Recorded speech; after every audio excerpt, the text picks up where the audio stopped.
Hey, it's Northern Ontario. It's early summer, late spring. That brings with it two things. One, it brings with it bugs. Absolutely. We got our black flies and mosquitoes. They're kind of full force right now. And they swirl all around you. I'm going to compare that to social media and just media in general. It can swirl all around you.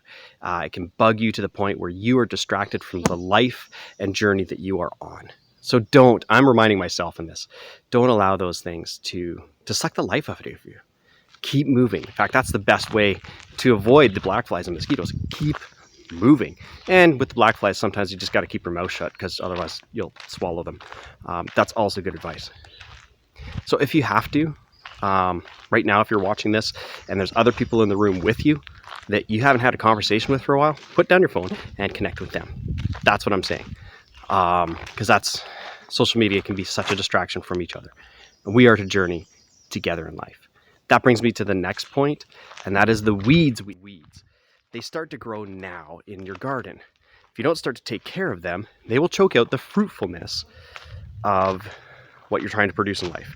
And unfortunately, I see that a lot within the church during the summer. In fact, there's a lot of churches. I know of a church that actually took the whole summer off because people disengage with each other and with the body of Christ and with coming and gathering. That's not a good thing at all. In fact, I would say that's choking out the fruitfulness of you and your church. So please, this summer, don't buy into the weeds. You know what?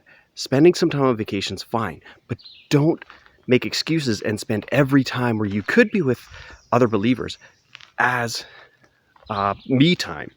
You know what? Why don't you invite someone else to join you on your vacation? Why don't we spend time together? You know, many plants bear a lot more fruit together. There are some plants that actually have to have other types around them, like blueberries. You have to have multiple types of blueberries around them or they're not going to grow and they're not going to flourish.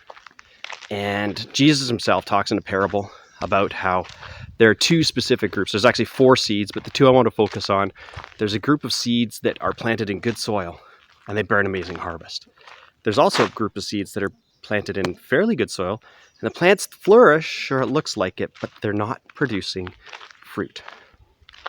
Quite often that's the case. Summertime is one of the biggest opportunities for Canadians to get distracted and spend a lot of focus on me time or my family and abandon the church.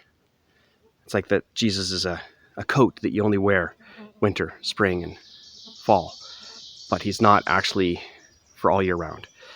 I'm going to tell you something. Jesus was with his disciples all year round. Jesus lived every day of the year. We need to engage every day of the year with him, and we need to engage with each other on this journey. Jesus did not call us to live this life on our own, but together as God's people in community. That's how we can reach the world better. So I'm going to encourage you. Don't let the bugs distract you, and take care of those weeds.